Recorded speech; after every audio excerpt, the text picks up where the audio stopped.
खुशामदीद नाजरीन, मैं हूँ आफरीन खान और आप देख रहे हैं शो जिसका नाम है आपकी सहेली।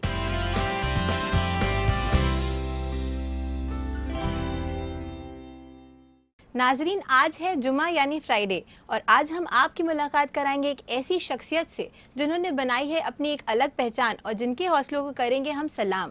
और साथ ही साथ आपकी मुलाकात कराएंगे हमारे फैशन एक्सपर्ट से जो आपको बताएंगे कि समझ में आप कैसे ट्रेंडी और फैशनेबल लग सकते हैं। तो चलिए देखते हैं इसकी एक छोटी सी झलक।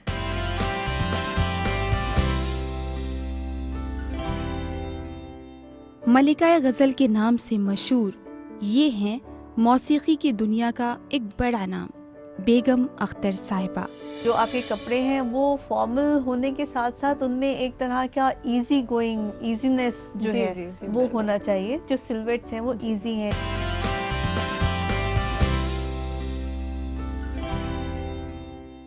तो नाजरीन चलिए बढ़ते हैं हमारे पहले सेगमेंट की ओर, जिसमें हम आपकी मुलाकात कराएंगे एक ऐसी शख्सियत से जिन्होंने बनाई है अपने हौसलों से अपनी एक अलग पहचान। तो जानते हैं कौन है हमारी आज की ये शख्सियत।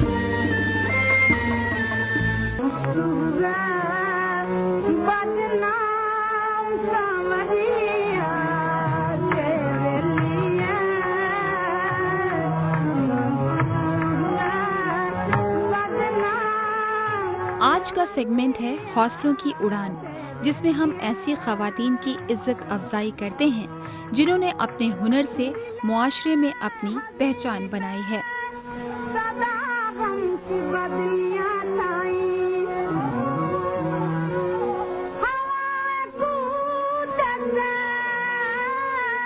आज हम आपको मौसीकी की दुनिया की एक मशहूर शख्सियत से रूबरू करवाएंगे और हमें ये यकीन है कि इनकी सूफियाना आवाज़ में आपने कोई ना कोई नगमा ज़रूर सुना होगा।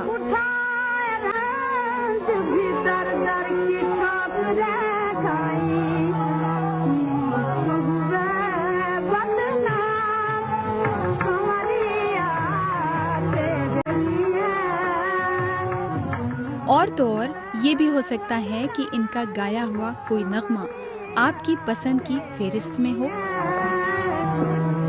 चलिए नाजरीन, आपके दिमागी घोड़ों को आराम देते हुए हम इस राज से पर्दा हटा ही देते हैं कि आज की हमारी शख्सियत आखिर है कौन।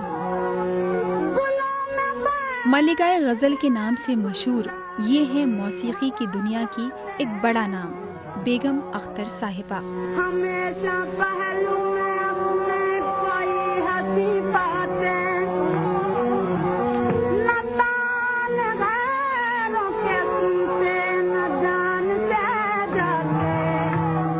इनकी पैदाइश 7 अक्टूबर 1914 में उत्तर प्रदेश के फैजाबाद जिले में हुई। बेगम अख्तर का असली और पहला नाम अख्तर बीबी था, जो बाद में बेगम अख्तर के नाम से मशहूर हुआ।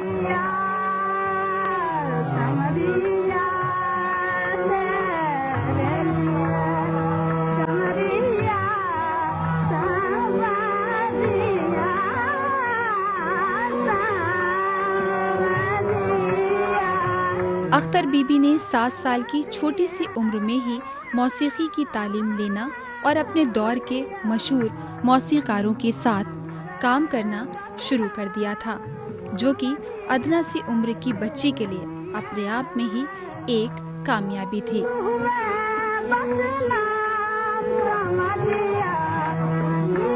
अख्तर बीबी ने अपना पहला पब्लिक परफॉर्मेंस 15 साल की उम्र में दिया, जिसको हिंदुस्तान की जानी मानी मुसन्निफा सरोजनी नायडू ने खूब सराहा था। बेगम साहिबा ने मौसीकी में मुख्तलिफ साज़ों को बखूबी सीखा और उसमें महारत हासिल की, जैसे दादरा, गज़ल, ठुमरी, क्लासिकल।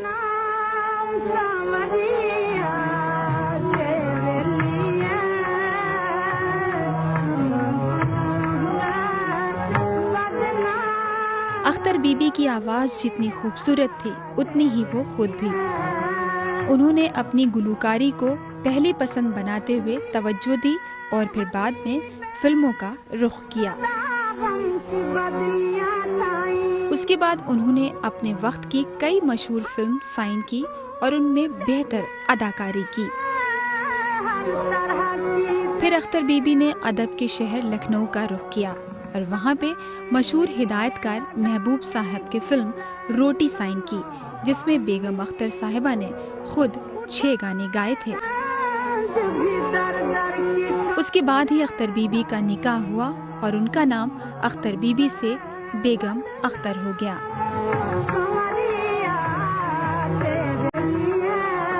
लेकिन उनके शौहर उनकी गुलूकारी को नापसंद करते थे। वो नहीं चाहते थे कि उनकी बेगम यानी बेगम अख्तर साहिबा इसे आगे जारी रखें। इसी वजह से उन्होंने अपनी गुलूकारी छोड़ दी।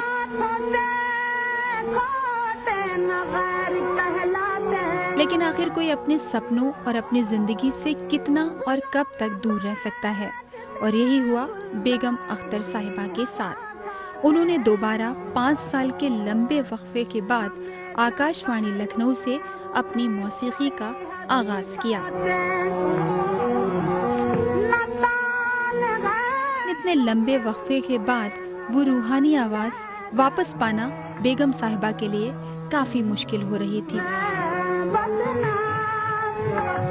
काफी जद्दोजहद करने के बाद भी वो अपनी आवाज दोबारा पाने में कामयाब ना हो सकी, और अपने आखिरी परफॉर्मेंस में उन्हें इस बात का इतना मलाल हुआ कि उन्हें हॉस्पिटल में भर्ती कराना पड़ गया।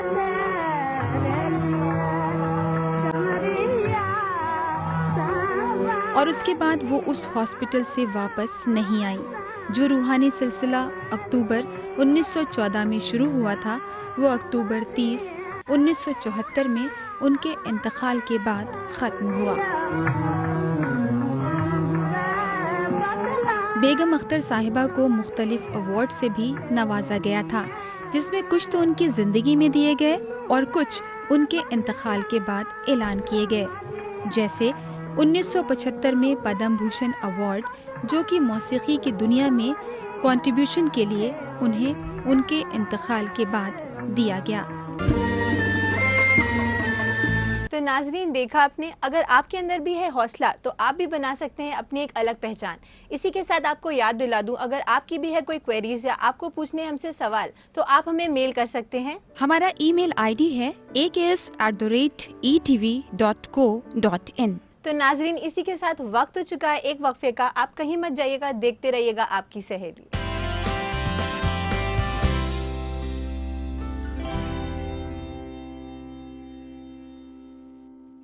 तो नाजरीन, वक्फे के बाद आपका खैर मकदम है। नाजरीन, जैसा कि हम जानते हैं, हमारी ख़वातीन हमेशा स्टाइलिश दिखना चाहती हैं, चाहे वो सर्दियां हो या गर्मियां। आज के हमारे इस एपिसोड में हम आपको बताना चाहते हैं कि कैसे आप स्टाइलिश लग सकते हैं गर्मियों में भी, जिसके लिए हमारे साथ स्टूडियो में मौजूद है हमारी फैशन एक्सपर्ट अस्मा हुसैन जी। अस्मा हुसैन जी, आपका खैर मकदम है हमारे इस शो में। Thank you very much. सबसे ज़्यादा फैशनेबल आजकल क्या चल रहा है, समझ में क्या इन है, क्या ट्रेंड्स चल रहे हैं, इसके बारे में हमें कुछ बताइए। सबसे पहले तो जो फैशन है इस सीज़न में वो एक तरह से वेरी केयर फ्री टाइप का फैशन है, विच मीन्स कि जो भी आप करें वो लगे ना कि आपने उसके लिए कोई एफ़र्ट की है। एफ़र्टलेस फैशन जिसको कहते हैं, कि आप बिल्कुल आराम से तैयार हो के कहीं भी चले गए। तो जो आपके कपड़े हैं वो फॉर्मल होने के साथ साथ उनमें एक तरह का इजी गोइंग, इजीनेस जो है वो होना चाहिए। जो सिलवेट्स हैं वो इजी हैं, जैसे चाहे ड्रेसेस हों तो नी लेंथ ड्रेसेस हैं, वन पीस विद सिंपल सिलवेट्स, चाहे वो स्ट्रेट हो या थोड़ा सा ए लाइन हो, लेकिन वेरी सिंपल।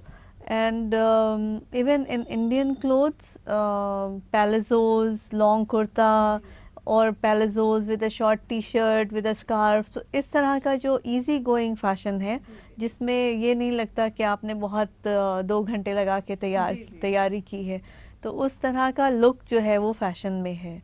तो एक तो उस चीज़ का ध्यान रखें। दूसरा, जो कलर्स हैं वो बहुत ही फेमिनिन है, मतलब ओवरऑल प्रिंट्स, फ्लोरल प्रिंट्स, इस तरह की चीज़ें बहुत फैशन में हैं। तो यू विल सी छोटे छोटे जैसे फ्लावर्स के प्रिंट्स होते हैं, रोजेस के प्रिंट्स होते हैं, और सॉफ्ट कलर्स में pinks, mint colour, lemon yellow, very soft egg blue, duck egg blue जो होता है, तो वो वाले कलर्स फैशन में हैं। मैम जैसे कि आप जानती हैं हमारे जो इंडिया में ख़वातीन हैं उनकी बहुत ही अलग अलग टाइप की पर्सनालिटीज़ होती है, सबकी अपनी अपनी एक कुछ खासियत होती है। तो उसके हिसाब से कुछ बताइए कि किस पर्सनालिटी पे, किस बॉडी टाइप पे क्या सूट करेगा। डिपेंड करता है कि वो उनका लाइफस्टाइल भी क्या है और वो किस चीज़ के लिए कपड़े पहनना चाह रहे हैं। अगर वो ऑफिस जाती हैं और थोड़े से प्लम्पिश हैं तो जो long kurta, A line kurta है या even the dress A line dress है वो सूट करेगी, या narrow trousers, very narrow trousers with some slightly longish shirt जो आपका प्लम्प एरिया है उसको छुपा ले। तो इस तरह के कपड़े अच्छे लगेंगे। और जो बहुत ही मिडिल एज हैं या थोड़ा सा लाइक अबव 40 हैं तो वो पैलेजोज़ या लॉन्ग कुर्ताज़ इंडियन अगर वो पहनते हैं तो लॉन्ग कुर्ते के साथ पहने, और जो वेस्टर्न वेयर पहन रहे हैं they can wear any kind of dresses depending on how much they are used to wearing. तो बॉडी टाइप के हिसाब से तो बहुत देखना पड़ता है, बहुत से लोगों में बहुत अलग अलग चीज़ें होती हैं। तो as a general we can tell them, लेकिन जब वो ख़ास तौर से अगर बहुत ही कोई इम्पोर्टेंट चीज़ है या वो अपना पूरा ओवरऑल लुक चेंज करना चाहते हैं तो उनको किसी न किसी प्रोफेशनल के पास जाके थोड़ी सी हेल्प ले लेना चाहिए। और दूसरा जो अभी जो लेटेस्ट फैशन है उसमें लेस फैब्रिक बहुत ज़्यादा आ गया, बिल्कुल बहुत ज़्यादा इन है हर चीज़ में बिल्कुल। तो चाहे वो ड्रेसेस हों या शलवार कुर्ता हो, चूड़ीदार हो, long kurtas are going on in net with net dupatta, या आपकी ड्रेसेस हैं और कंट्रास्ट लाइनिंग के साथ, like it's a white lace लेकिन नीचे आपने पिंक लाइनिंग दे दी है, या ब्लैक के साथ वाइट लाइनिंग, बेज लाइनिंग दे दी है, तो it gives a very nice soft soothing look देता है, लुक। बहुत ज़्यादा या कूल बट सा। एंड इट शोज जो आपके लेस है उसकी डिज़ाइन को भी दिखाता है। तो एटलीस्ट एक dress definitely is a must to wear in this season, ज़रूर होना चाहिए लेस की, which is going to be like a big fashion. ख़वातीन हैं वो कलर्स को लेके बड़ी कंफ्यूज रहती हैं, कौन सा कलर उन पे सूट करता है, कौन सा नहीं करता। तो कभी कभार वो ऐसा कलर पहन लेती हैं जिसमें वो अच्छी नहीं लगती हैं। तो इस बारे में क्या बताना चाहेंगी, क्योंकि हमारे जो कॉम्प्लेक्शंस हैं हमारे ख़वातीन के वो बहुत अलग अलग टाइप के हैं। कोई बहुत ज़्यादा फेयर होता है तो कोई बहुत ज़्यादा डार्क होता है। तो कौन से कॉम्प्लेक्शन पे कौन सा कलर सूट करता है? सबसे पहले जो बहुत फेयर लोग होते हैं लगता है कि वो उनके पास सब कुछ सूट करता है, लेकिन ऐसा नहीं होता। कभी कभी कुछ कलर्स उनको बहुत ही ज़्यादा वाइट बना देते हैं। तो जो बहुत फेयर कॉम्प्लेक्शन लोग हैं उनके लिए सॉफ्ट कलर्स जो पेस्टल्स होते हैं they enhance their complexion, it makes them, उससे लगता है कि आपका जो चीक्स का ग्लो है वो आपके कपड़ों से आ रहा है, पेल नहीं लगते हैं। और अगर डार्क कलर्स भी पहन रहे हैं तो dark colours in the solid colours, जैसे रेड है, पर्पल है। लेकिन जो फ्लैशी कलर्स होते हैं लाइक नियॉन्स या बहुत ही ज़्यादा वो जिसको हम लोग कहते हैं मिठाई वाला पिंक, और you know that something like a candy pink, इस टाइप के कलर्स जो है वो they make you look too white and too flashy, so that can. और अगर आप पहनना ही चाहते हैं कि बहुत आपको पसंद है कोई कलर, तो then at least use a makeup which tones down your colour. You can use a slightly brownish blush which can make it look slightly more tanned look.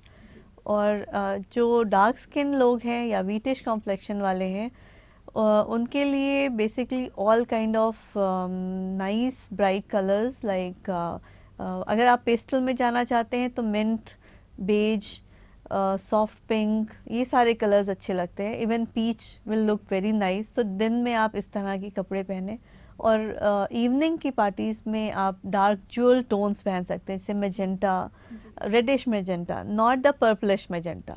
That is where one has to know कि कहाँ हम एक ही colour के कई shades होते हैं, तो आप कौन सा शेड पहन रहे हैं उससे आपका स्किन टाइप में लुक में चेंज हो जाता है।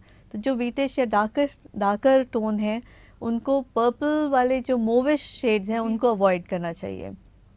अगर आप पर्पल पहनना चाहते हैं तो बिल्कुल प्योर पीकॉक पर्पल जो होता है वो पहने, that looks very nice on dark skin. या बिल्कुल emerald green, that will look nice, maroon, burgundy, these colours will look very beautiful, they enhance your complexion and evening में बहुत अच्छा सा डार्क टोन देते हैं। तो these are the evening colours for dark skins. तो मैम इस बारे में हमारी बातचीत यूं ही जारी रहेगी, तब तक कि अपने नाजरीन को बता दूं, अगर उनके भी हैं कोई सवालात जिनके जवाब चाहते हैं वो हमसे, तो वो हमें मेल कर सकते हैं हमारे ईमेल एड्रेस पे।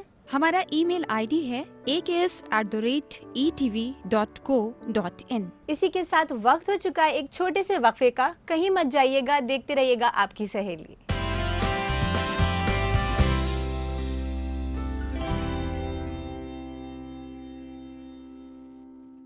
तो नाज़रीन, वक्फे के बाद आपका खैर मकदम है।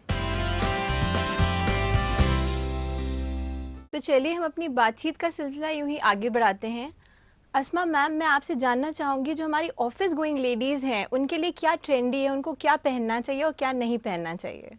जी, आजकल बहुत ही खूबसूरत कॉटन के शर्ट्स मिलते हैं, और आप जैसे अगर बाकी लोगों से हट के कुछ स्पेशल दिखना चाहते हैं तो कुछ हाथ का काम का बना हुआ शर्ट पहने, चाहे आप ट्राउज़र पहनते हो या आप स्कर्ट पे पहने, आप उसको कंबाइन कर सकते हैं, मिक्स एंड मैच कर सकते हैं। तो कॉटन के बहुत ही खूबसूरत से शर्ट्स विद लिटिल एम्ब्रॉयडरी, या किसी में कोई शिफॉन का है और उसके ऊपर आपने हल्का सा बीड वर्क करवा दिया, तो वो फ्लैशी नहीं होना चाहिए क्योंकि ऑफिस के लिए है, लेकिन एक छोटा सा बूटा या छोटे छोटे से स्प्रिंकल ऑफ फ्लावर्स, उससे आपकी पहचान बिल्कुल अलग हो जाती है। और आप छोटी सी चीज़ करके एक बहुत ही हल्के से डिफरेंस से आप अपने आप को बहुत ज़्यादा इन्हांस करते हैं।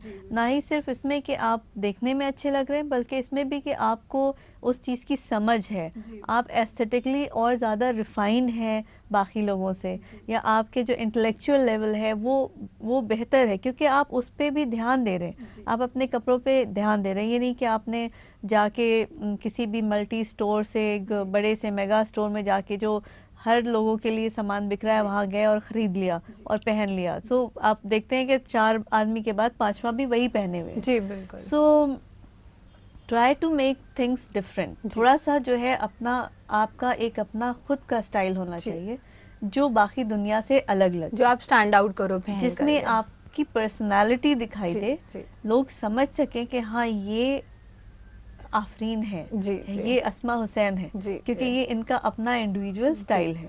तो ये चीज़ जो है आप खुद ही डेवलप कर सकते हैं, लेकिन छोटी छोटी टिप्स लेके कि आपने क्या पहना है, उसका मटेरियल क्या है, उसके ऊपर एम्ब्रॉयडरी क्या है, वो कहाँ से बना है, हाथ का बना हुआ है, या बहुत एक्सक्लूसिव काम है। तो ये सारी चीज़ें जो हैं वो बहुत अहमियत रखती हैं आज की सोसाइटी में ख़ास तौर से। मैम, जो आपने लिबास पहना है वो बहुत ही खूबसूरत और ट्रेंडी लग रहा है, तो इसके बारे में कुछ बताइए। Thank you. What I am wearing, मैंने एक्चुअली ये शर्ट है, तो कुर्ता है जैसे नॉर्मली होता है, और नीचे मैंने पैलेजो पहना हुआ है, जो यहाँ के गरारे जो होते थे लखनऊ के, बिल्कुल, उसको मैंने प्रैक्टिकल किया है रोज़ाना पहनने के लिए। तो बजाय इसके कि आप सिर्फ शादियों में या पार्टीज़ में वो पहने, आप रोज़ाना पहन सकते हैं, ऑफिस में भी, और ख़ास तौर से हमारे जैसे लोगों को जिनको ऑफिस के भी काम करने होते हैं और बीच बीच में कई प्रोग्राम्स, इवेंट्स भी अटेंड करना होते हैं, तो आप ऐसा कोई अगर गारमेंट पहन लेते हैं तो आप कहीं भी जा सकते हैं,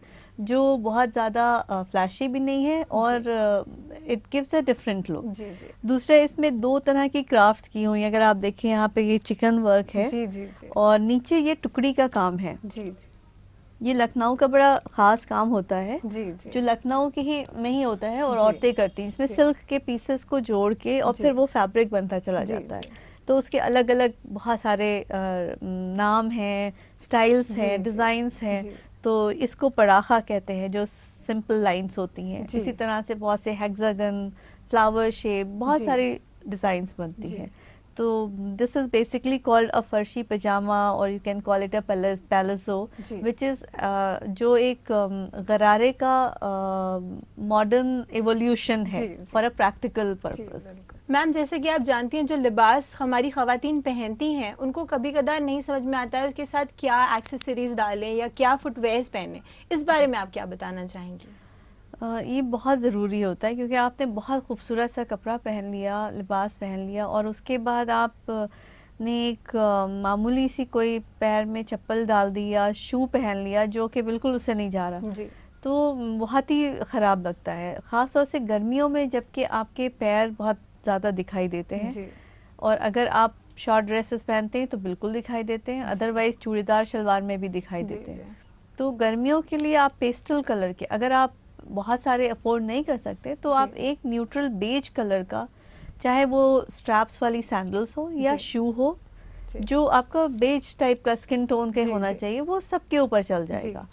और अदरवाइज़ आप मैचिंग का कुछ पहने, अगर आपने इंडियन कपड़े पहने हैं तो आप ओपन टो या सैंडल्स जी। या इंडियन स्टाइल की चप्पल जी जिसमें आपके अच्छे से मैनिक्योर्ड पैर दिखाई दे जी, रहे हैं, या जी। नेल पेंट लगाया जी। आपने, या कोई एसेसरी पहनी है उंगली जी। में, तो आपको दिखाई देगी।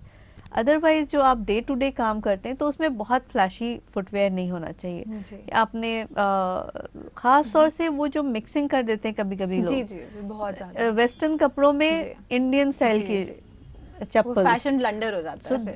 That looks very odd. तो जी, जी। आपने अगर वेस्टर्न लुक दिया है तो आप वैसे ही करिए, अगर जी। आपने सोफिस्टिकेटेड आप पहन रहे हैं तो आप सोफिस्टिकेटेड रखिए। जी। अगर आप बहुत चमक धमक करके करना चाहते हैं तो आपके कपड़े, चप्पल, सब कुछ वैसे ही होना जी, चाहिए, जी। ताकि वो एक आपका जो लुक है वो एक दूसरे से सिंक्रोनाइज्ड हो। जी ये ना लगे कि ये कहाँ से आया और ये कहाँ से आया। जी तो इसलिए एसेसरीज बहुत इंपॉर्टेंट होती हैं। उसी तरह से आपकी ज्वेलरी, जी अगर आप ऑफिस जा रहे हैं तो आप छोटा सा कुछ भी कान में या आपने नेक में, ये नहीं कि आपने नेक में भी पहना हुआ है, कान में भी पहना हुआ है, हाथों में भी जी पहना हुआ है, बहुत ज़्यादा हो जाता तो अगर आपको ज्वेलरी का शौक है तो आप या तो मैचिंग की ज्वेलरी पहन लें, या आप एक आध कोई ऐसे जेम्स की चीज़ें जी, रखें जी। जैसे डायमंड है, जी। आपने डायमंड के स्टड्स पहने हुए, आपके हर चीज़ के साथ चला जाएगा। यू जी। Don't have to wear every day. जी। अगर आप प्रैक्टिकली बहुत जी, जी, बिजी हैं, जी। काम करते हैं, तो इस तरह की चीज़ें जो सॉलिटेयर है, आपका एक सॉलिटेयर कोई भी रूबी का या जी। डायमंड का वो आपका नेक में है, तो इस टाइप की जो सटल ज्वेलरी होती है जी। वो डे टू डे चीज़ों के लिए ज़्यादा बेटर होती है। अस्मा जी, आपने इतनी सारी जानकारियाँ हमारी ख़वातीन को दी है, इसके लिए आपका बहुत बहुत शुक्रिया। Thank you very much. अपने नाजरीन को बता दूं, अगर उनके भी हैं कोई सवालात जिनके जवाब चाहते हैं वो हमसे, तो वो हमें मेल कर सकते हैं हमारे ईमेल एड्रेस पे। हमारा ईमेल आईडी है aks@etv.co.in। तो नाजरीन, अब वक्त हो चुका है आपसे अलविदा कहने का। आपसे होगी फिर मुलाकात हमारे नेक्स्ट एपिसोड में। तब तक कि हमारी पूरी टीम को दीजिए इजाज़त। आदाब।